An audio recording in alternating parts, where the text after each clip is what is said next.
여러분 반갑습니다.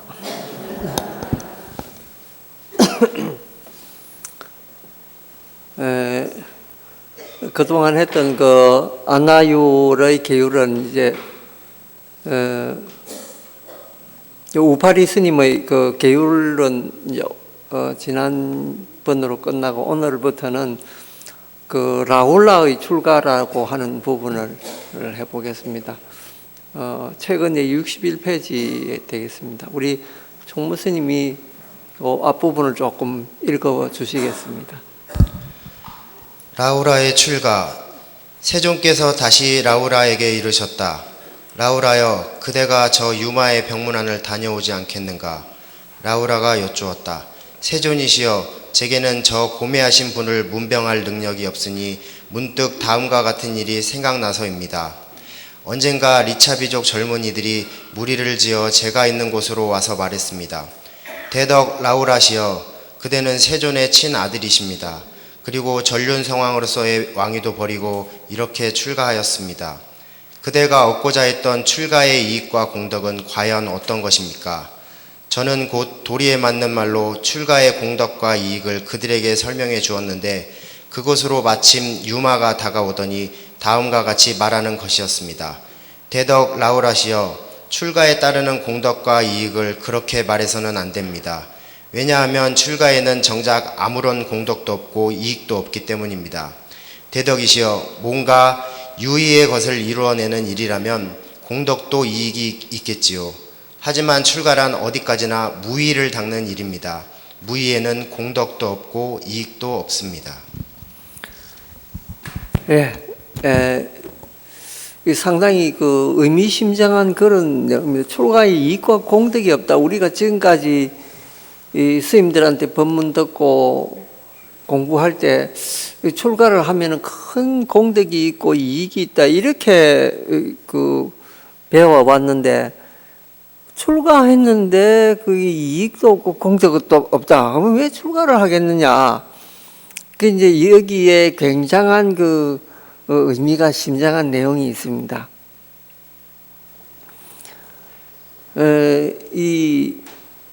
여러분도 잘 아시겠지만은 이 출가 수행자라고 하는 이런 분들은 사실은 우리가 생각에 세속을 등지고 또 세속에 아무 일도 이제 그 인전하지 않고 그냥 바람처럼 구름처럼 떠돌아 다니는 이제 구도를 위해서 그런 존재들이 아닌가 이제 그런 생각을 합니다.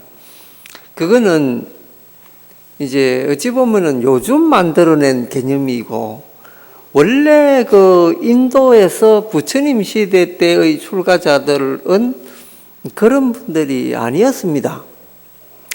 그러니까 인도에도 역시 이제 바라문교의 출가자들이 있어가지고 거기는 이제 인생을 네 가지 주기로 나눕니다.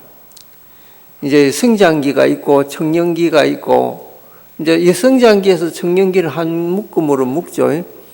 그리고 이제 그 집에서 이제 결혼해서 그 가정을 일구고 하는 그 이제 기간이 있고 그 다음에 이제 노년기가 되면은 그 이제 집을 버리고 그 숲속에서 수행하러 이렇게 떠납니다. 그래서 수행을 좀 하고 완전히 연세가 많아지면은 유행기라고 해서 천하를 이렇게 떠도는 이제 그런 그 전통이 있습니다.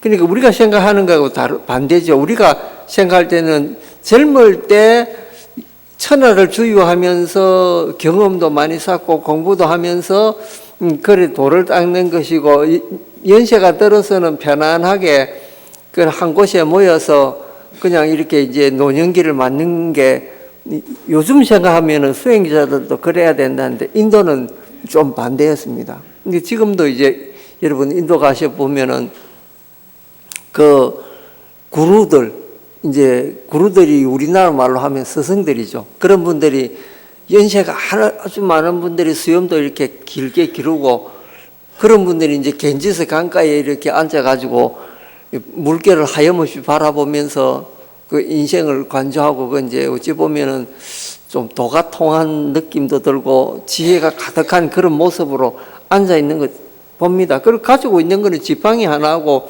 그 얻어먹을 때 쓰는 그 글씨 그릇 하나, 그게 그분들 전 재산이고 이렇거든요.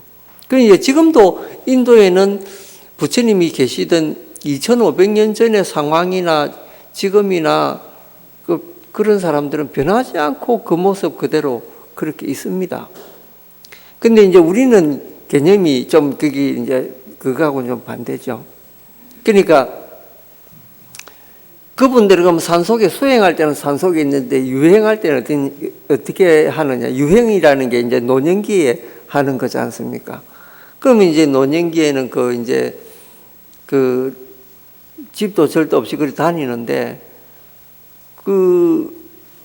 다니면서 고생되는 거는 말로 다 못하죠. 그렇지만은 자기 혼자 멀리 떨어져서 있는 것이 아니고 그 세속의 사람들하고 가까이 있으면서 그들이 그 어려운 길을 갈 때 지혜를 주고 희망을 주고 이제 그런 분들이 이거 구도자들이란 말이죠. 그러니까 어찌 보면은 구도 수행자라고 하는 사람들은 출가라는 글자 그대로 집만 나왔지 인간 세상을 멀리 떠났다 이런 뜻은 아닙니다. 그러니까 우리가 어떤 개인적으로 그 수행자가 이익을 추구한다든지 세속적으로 뭔가 바라고 그렇게 하는 걸 우리가 가서 단지 거기서 얻는 거는 밥 한 덩이밖에 없다는 거죠. 그 대신 이제 당신이 평생을 닦아온 그런 지혜는 모든 사람한테 나누어질 준비가 되어 있다. 그게 수행자거든요. 그 출가의 의미라는 게 바로 집을 떠나와 가지고 멀리 세상 사람들을 내 친구로 삼는 그게 출가 수행이지 세속도 버리고 모든 것을 다 버린다는 그런 의미가 아닙니다. 그래서 우리가 그 의미 제대로 알고 있어야 어떻게 출가 수행자를 대해야 될 것인가 이런 이제 기본도 거기서 나오게 되죠. 그러면은 출가 수행자에 대한 우리가 기본 개념은 있습니다. 이제 집도 버리고 다 이제 세간도 다 버리고 했으니까 아주 청정하게 살아가는데 그런데 그렇지 않은 모습을 보면은 그분들에 대해서 실망을 또 하게 됩니다. 아니 우리보다 더 세속적인 면이 있구나 이렇게 놀라기도 하고 또 이 세상 사람처럼 그렇게 살아가는 모습에 당황이 되기도 하고 그런 경우도 많이들 봅니다. 그래서 우리는 기본적으로 출가가 무엇인가에 대해서 이거 잘 이제 이해하는 게 중요하겠죠. 근데 왜 하필이면 다른 분들도 다 출가를 하긴 하는데 하필이면 라훌라의 출가냐? 라훌라는 조금 전에 우리가 이 경에서 들은 대로 부처님의 이 외동 아들이고 또 앞으로 이제 카필라국을 이끌어 나가야 될 그런 사명감이 있는 그런 왕자였죠. 근데 이제 그 어린 나이에 출가를 했다는 거죠. 근데 출가를 할 때 부처님도 출가하기 위해서 굉장히 이 오랜 시간을 기다렸습니다. 왜냐하면은 대를 이을 아들이 있어야 출가를 할 수 있는데 대를 이을 아들이 없어가지고 오랫동안 기다렸거든요. 그런데 이제 아들이 하나 생겼죠. 아들이 생기고 나니까 이 사람 마음이라는 게 묘한 그런 게 있습니다. 부인하고 그냥 살 때는 출가를 하리라고 늘 생각을 했는데 아들을 놓고 아들을 보니까 세속적인 욕망이 안 생길 수가 없죠. 애를 잘 키워야 되겠다.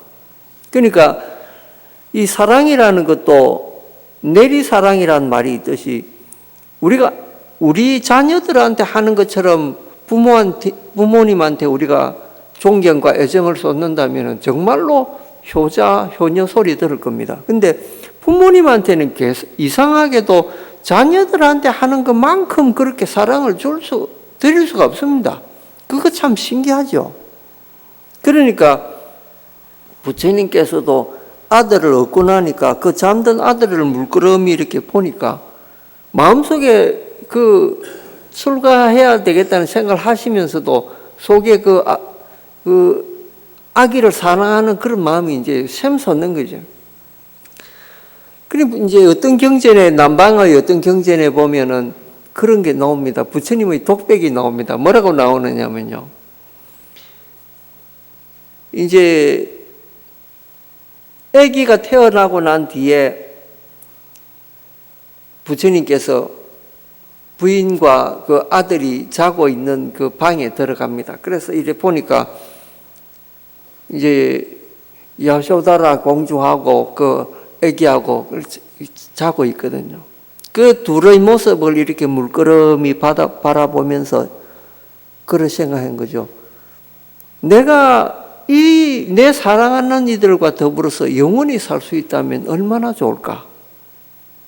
그런 생각을 하게 됩니다.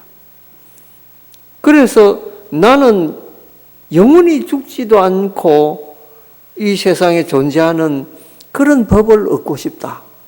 그래서 나는 더더욱 출가를 해야 되겠다. 출가를 하면은 뭔가 내가 영원히 살 수 있고 오래 이 사람들하고 같이 지낼 수 있는 그런 방법을 알아낼 수 있지 않을까. 이제 그런 생각을 하게 되는 겁니다. 그러면서 출가하고 싶은 생각을 더 간절하게 이제 가지게 됩니다. 그러면서 라훌라라는 말이 여러분도 잘 아시다시피 장애물이라는 뜻 아닙니까? 그래서 내가 출가해서 걸림없이 살아가는데 얘가 장애물이 될 것이다. 왜 장애물이 되겠습니까? 가끔씩 앉아 있으면은 생각이 떠오른단 말이에요. 그러니까 이게 이제 도닦는데 도움이 되겠습니까? 안 되죠. 그 전에 우리나라 초대 판사를 지냈던 분이 이제 일제시대 때 공부해가지고 한국 사람으로서는 최초로 판사 시험에 걸린 분이 있는데 그분이 누구냐면 효봉스님이잖아요. 그 효봉스님이 출가하기 전에 판사가 됐는데 그래 이제 판사는 이게 이제 죄진 사람들 판결을 해주는 사람 아닙니까? 그래 어떤 사람이 왔는데 이제 무슨 뭐 살인죄를 이제 저질러 가지고 이제 판결을 내리는데 옛날 사람들은 지금도 그렇지만 이 서류나 정황이나 이런 거 보고 판단하죠. 그래서 그 사람 죽인 그 살인자를 보고 사형 언도를 내린 거예요. 그래서 사형 언도를 내리고 최초로 이제 당신이 저 사람이 그래 이제 죄를 지었으니까 죽여라 이래 놓고 집에 와서 생각을 해보니까 사람이 어떻게 사람을 심판할 수 있나? 그런 생각이 들더랍니다. 저 사람이 다른 사람의 생명을 죽였다고 해서 내가 저 사람을 너는 딴 사람을 죽였으니까 너도 죽어라 이렇게 이야기한다는 거 이거는 정말로 인간 사상에서 있을 수가 없다. 내가 그럴 만한 자격이 있는가? 그런 의문이 들었다는 거죠. 그래서 그분이 판사직을 내놓고 엿장수 하면서 전국을 떠돌아다닌 거예요. 3년을 그래 떠돌아다니고 고뇌를 했는데 3년 동안 이제 끝에 다닌 게 저 간데가 금강산이었답니다. 그래 그 당시 금강산에 석도 스님이라고 하는 그 이제 유명한 스님이 계셨는데 그 스님한테 가가지고 이제 출가를 해야 되겠다. 출가를 해야 되겠다 결심하고 스님한테 인사를 드리니까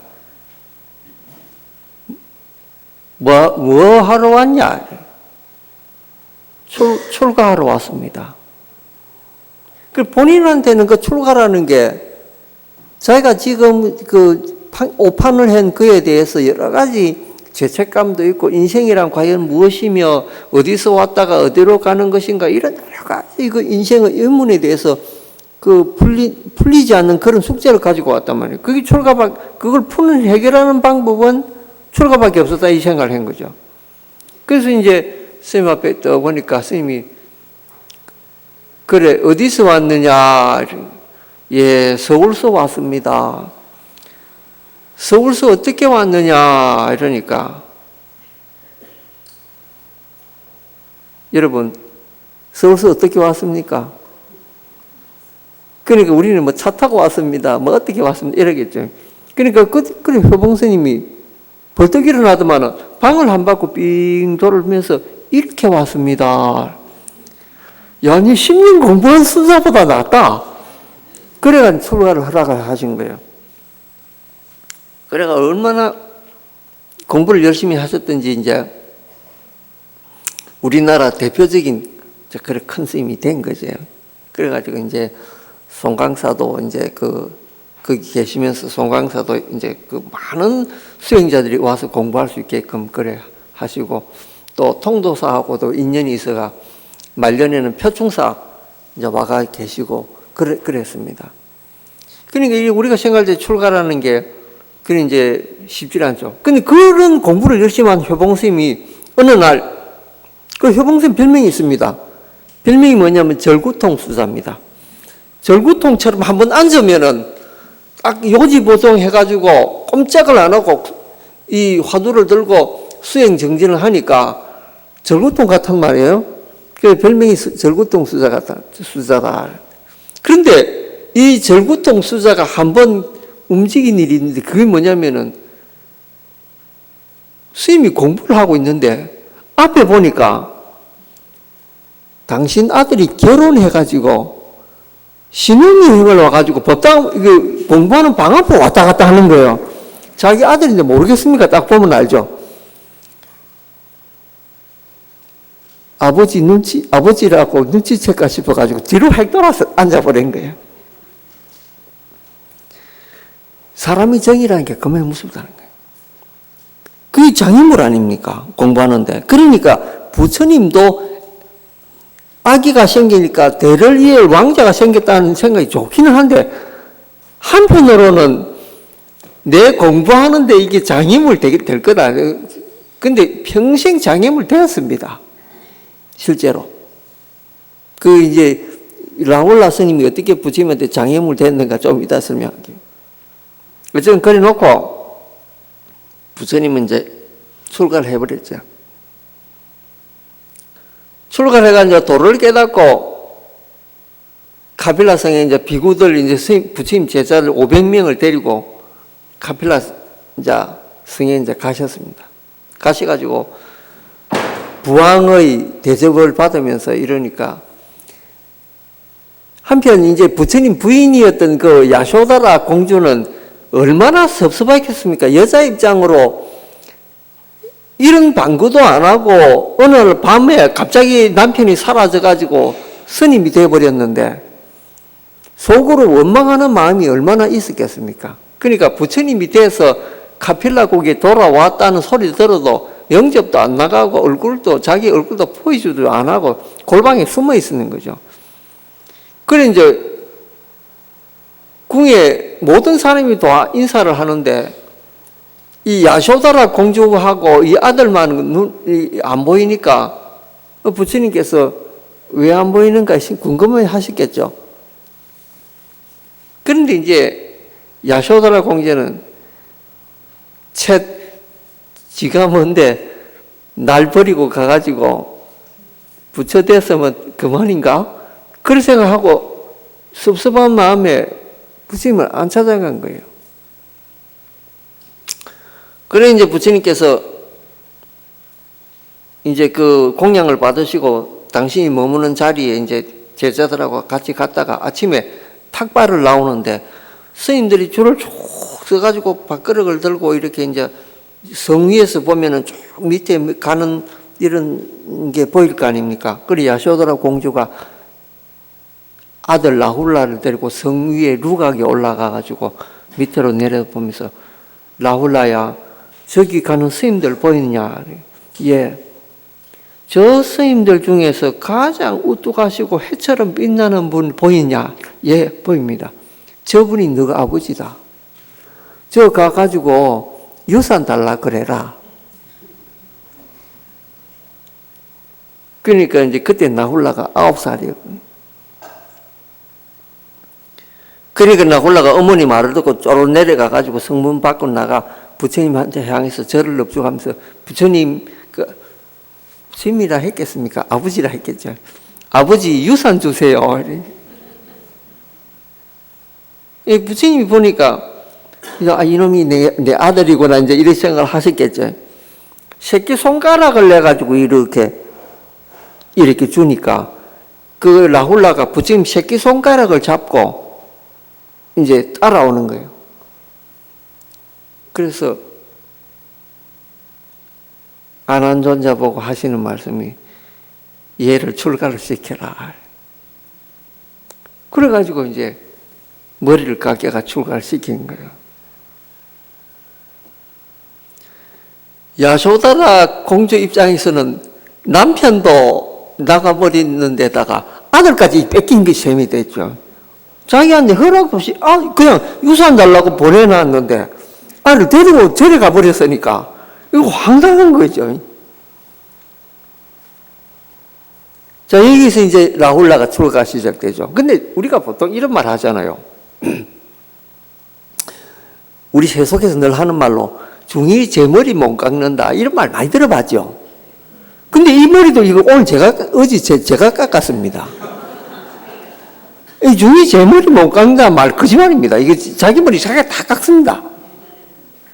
그런데 이 중이 제 머리를 못 깎는다 말에는 그 심한 이치가 들어 있습니다.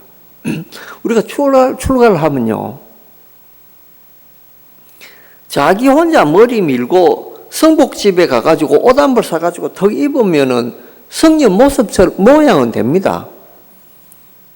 그래가 자기가 그럴싸하게 이름 하나 지어놓으면은 아이고 무슨 스님하고 모르는 사람들은 그 사람을 스님이라고 부르죠. 근데 그 사람은 우리 불자 입장에서 보면 출가했다 이렇게 볼 수 있습니까? 뭔가 정식적으로 계를 받아야 스님이 되는가 이제 이런 생각을 하게 되죠. 근데 그게 이제 여러분 생각이 맞습니다. 계를 받아야 스님이 되는 거죠. 근데 계를 받는데 부처님께서 계를 받을 때는 어떻게 받아라 이렇게 설명을 해 놓으셨습니다. 어떻게 설명을 해 놓으셨느냐? 계를 받으려면 적어도 10명의 스님 앞에서 계를 받는다. 그러니까 10명의 스님이 세 사람은 아주 중요한 아사리가 되고요. 이제 정계사도 있고 거기에 뭐 교수 아사리도 있고 갈마 아사리도 있고 이렇게 세 분이 아주 중요한 임무를 하고 나머지 분들은 정명하는 일을 하셔요. 그러니까 10분이 필요한 거예요. 그러니까 성녀가 되려면 그냥 되는 것이 아니고 10분의 스님이 계시고 거기에다가 자기를 이 사람은 내가 맡아서 앞으로 키우겠습니다라고 부모처럼 보살펴주는 스님이 한 분이 필요한데 그분이 은사 스님이에요. 그러니까 은사 스님이 계셔야 되고 머리를 깎아주는 그 계사 스님이 계셔야 되고 정명해주는 스님이 계셔야 되고 그 다음에 이 사람이 자격이 있나 없나 이렇게 하는 갈마를 하는 스님이 있어야 되고 또 여러 가지 불법의 이치에 대해서 설명해주는 교수 스님이 있어야 되는데 그게 다 구족해야 한 사람의 스님이 탄생이 될 수 있습니다. 지 혼자 머리 깎고 그걸 이발소 스님이라 그러죠. 정식으로 개 안 받고 그냥 지 혼자 머리 깎아서 하면 이발소 성녀라 그래요. 그러니까 스님 한 사람 되는 게 그게 굉장히 힘이 듭니다. 제대로 하려면. 그러니까 머리를 지가 깎을 수 있다고 해서 성녀가 되느냐? 못 됩니다. 모든 정명을 해가지고 그렇게 해야 그런 의식을 치르고 나야 비로소 한 사람의 스님이 탄생을 한다. 그러니까 중이 제 머리 못 깎는다. 중이 자기한테 개를 지 스스로 줄 수 있느냐? 못 줍니다. 그런 부처님 때부터 계속 내려왔던 그 전통에 따라서 그 위에 스님한테 개를 받고 또 개를 받고 이렇게 개를 계속해서 내려왔던 스님이 개를 줘야 그게 스님으로서 우리가 이제 삼기할 때 거룩한 스님들께 기합니다. 그런 기 대상이 될 수 있는 거예요. 그러니까 스님 되는 것이 이게 그냥 보통 어려운 게 아니라는 거죠. 그러니까는 여러분들이 사실은 삼기할 때 기하는 스님들은 굉장히 어렵게 출가를 제대로 한 스님들이다. 이렇게 보시면 됩니다. 그러니까 출가하는 게 여러분 쉽지 않다는 거 이제 아시겠죠? 그래서 이 라울라의 출가가 그렇게 강조가 된 게 그겁니다. 근데 이 중요한 것은 수행자가 그러면은 출가했다고 해서 무조건 공덕과 이익이 있느냐? 없습니다. 유마 스님처럼, 유마 거사처럼 이렇게 이야기한 게 맞는 말입니다. 왜냐면은 이익을 얻는 쪽은 제가 제자입니다. 출가 수행자는 수행을 묵묵히 함으로 해서 그 지혜를 그 사람들한테 빌려줄 뿐이지, 그 공덕을 얻는 사람, 이익을 얻는 사람들은 제가 제자거든요. 그 출가자들은 아닙니다. 그럼 출가자의 본분이라는 게 공부하는 거고 수행하는 건데, 거기서 무슨 이익이 있느냐, 이 말이에요. 근데 유마거사는 여기서 뭐라고 이야기합니까? 무의를 닦기 때문에 그 공덕이 없다. 무의를 닦기 때문에 이익이 없다. 이렇게 표현을 하고 있죠. 그럼 무의라는 게 뭡니까? 무의라는 게 그 인위적으로 하는 것이 아니라는 거죠. 원래 존재하는 그것을 그냥 얻는데 지나지 않는데 거기에서 무슨 특별한 것이 있겠느냐. 그러니 스님들이라는 존재들은 원래 그 본래 부처를 추구하는 그 일이 자기의 본분이기 때문에 거기서 무슨 이익과 그 공덕이 있겠느냐 이 말이죠. 근데 이익을 얻는 쪽이 어디냐? 우리 제자들이 얻습니다. 출가자들한테 우리가 이 마음을 다해서 공경하고 공양하고 하는 그런 이유는 우리가 그런 행위를 통해서 우리 마음을 정화를 하고 또 인간 세상에 복덕을 짓는 그런 일이죠. 언젠간 누군가 그런 이야기를 저한테 한번 물은 적이 있습니다. 스님들은 세상 사람처럼 생업이나 이런 데 종사도 안 하고 그렇다고 해서 학교나 이런 데 나와서 교육도 안 하고 또 뭐 공무원처럼 이런 일도 안 하는데 그게 세상에 무슨 이익이 됩니까? 이렇게 물었습니다. 정말 생각해보면 그렇죠. 스님들은 우리가 예를 들면 여기서 연불하고 목닥치는 스님들은 사실은 여러분들을 위해서 같이 기도하고 일심동체가 돼가지고 이번에도 입시기도 했지만은 참 밤잠을 안 자고 같이 여러분하고 같이 한 덩어리가 돼서 하지 않습니까? 뭔가 그런 거라도 해야 되지 않냐? 근데 선방에 앉아가지고도 이 먹고 하고 일하는 경우에 우리하고는 무슨 관계 있냐는 거죠.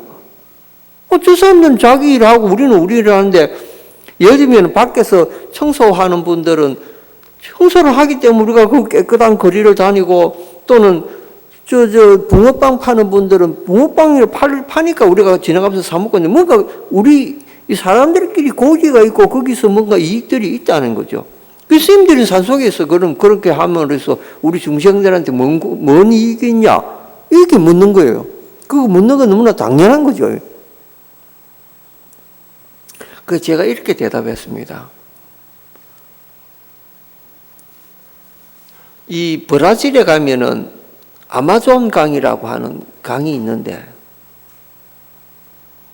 거기에는 지구의 허파라고 불리는 그 밀림 지역이 있다. 그 나무가 얼마나 빽빽한지 이제 우리 지구가 숨 쉬려면 산소가 있어야 되는데 산소를 만드는 최고의 공급원이 어디냐? 아마존에 있는 그 숲이라는 거죠. 그리고 그 숲은 이제 보호하는 지역으로 딱 지정이 되어 있습니다. 지금 이제 인간들의 욕심에 의해서 많은 나무들이 잘려가고 그게 점점점 줄어든다는 그런 보도가 있습니다만은 세계 기후 이상화나 이런 것 때문에 전 세계 학자들이 그 밀림은 보호해야 된다고 지금 이야기를 하고 있죠. 근데 아마존강의 숲이 우리 눈에 보이는 것도 아니고 그냥 지구 반대편에 먼 나라에 있는데 그거 다 없어진들 우리한테 무슨 큰 무슨 그게 있느냐는 거죠. 그런데 그게 있기 때문에 지구에 산소가 적정량으로 공급이 되고 이렇게 살 수가 있다는 거죠.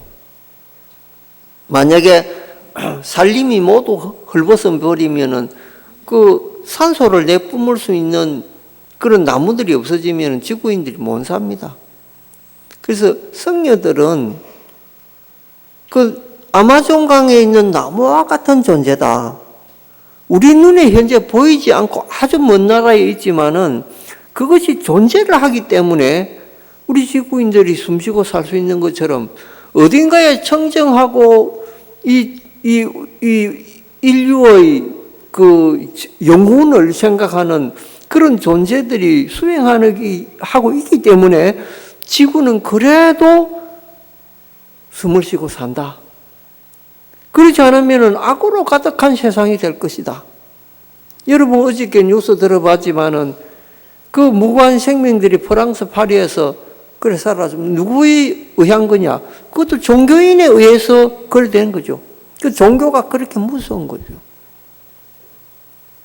그러니까 어떤 종교는 이 지구를 파괴를 시키기도 하고 인류를 멸망시키려고 할 수 있습니다. 종교 이름으로.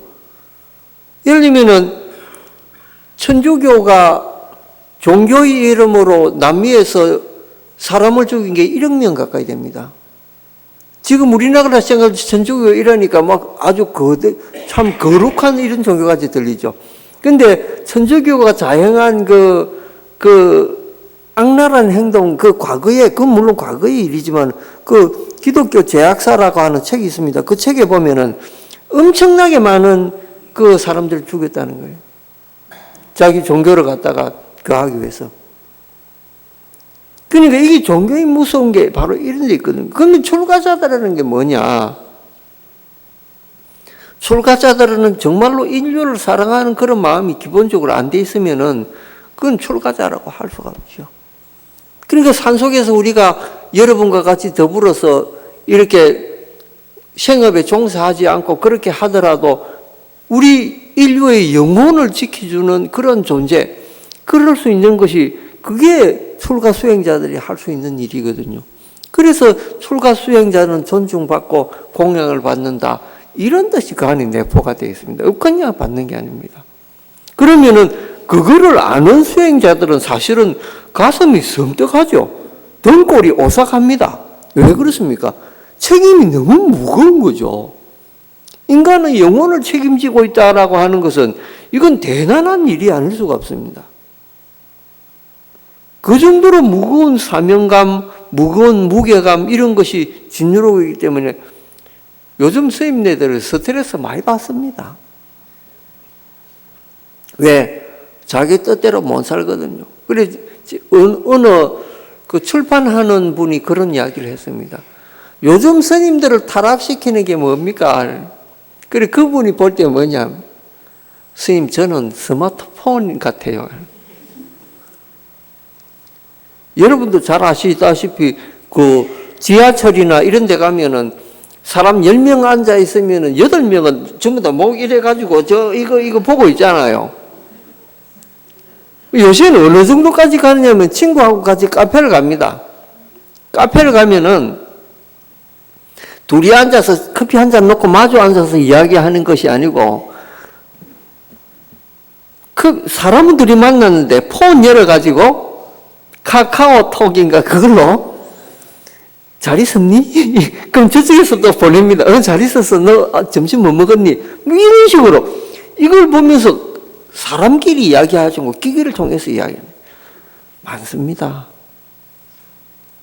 그러니까 이렇게 가다 보니까 사람과 대화하는 방법을 잃어버려가지고 친구를 봐도 어떻게 대화할 줄 모르고 특히 어른들 앞에서 부모님 앞에서 뭐를 어떻게 이야기해야 될지를 모르는 거예요. 그래서 어떤 가족은 한 달을 갖다가 집에 돌아오면 스마트폰 안 쓰기 운동을 했답니다. 그러니까 저녁에 가족끼리 스마트폰을 안 쓰니까 밥 먹고 난 뒤에 차 한 잔 먹으면서 서로 이야기할 기회가 많아졌잖아요. 한 달을 그러고 나니까 가족 간의 분위기가 완전히 달라져가지고 부모님이 자식을 이해하는데도 굉장한 도움이 되고 자녀들도 부모님께 말 붙이고 살갑게 하는 것이 그전하고 다르더라 이런 이야기. 결국 이 스마트폰이라는 게 인간 생활을 그 이익되게 하고 편리하게 하자고 만들어낸 건데 이게 인간 생활의 단절을 가져온 거예요. 근데 비단 여러분들만 그런 게 아닙니다. 스님들 타락시키는데도 스마트폰이 제1입니다. 그러니까 제가 송광사에 있을 때 미국 사람인데 스님이 된 사람이 있습니다. 나이는 한 27 됐는데 얼굴도 잘생기고 이런. 저는 이제 저렇게 훌륭하게 생긴 사람이 출가를 했으니까 야, 앞으로 너무 좋겠다. 이제 그런 생각이 현각스님 같은 분도 하버드 대학 나와가지고 출가해가지고 아주 큰 방향을 일으켰지 않습니까? 근데 이 젊은 사람도 그 못지않게 부모님들도 이렇게 아주 좋은 직업을 가진 미국 분들이고 그렇습니다. 근데 그분이 이제 그 젊은 미국 수행자가 저한테 와서 질문했습니다. 스님, 고민이 있습니다.